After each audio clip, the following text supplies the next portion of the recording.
Hey everyone, welcome back to the ATC. Today we got some really exciting news.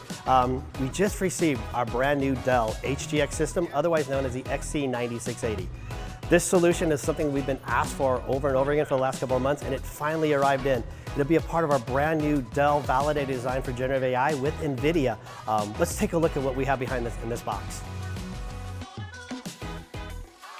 So guys, what you're looking at right now are the 4th generation Xeon Scalable processors. Same exact processors that go inside the DGX go inside this system, except you get a few more options when you get the Dell HGX system. Take a look at the front of this box here. Here's where you see where the high-speed network connections are happening. This is where your compute and storage fabric will connect in at your 100, 200, and 400 gig speeds. On the back side here, you see just like a standard Dell PowerEdge server, you see your standard out-of-box iDRAC connections and then onboard daughter card for 25 and 10 gig connectivity into your core fabrics.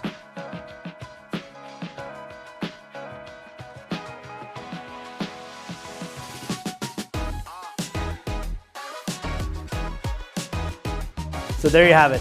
The HGX, otherwise known as the Dell XC9680, is installed. It's a part of the Dell validated design. The team's working really quickly to get that cabled up. We'll get it brought into our system and keep checking our WWT platform for availability of the Dell validated design for generative AI with NVIDIA. Thanks.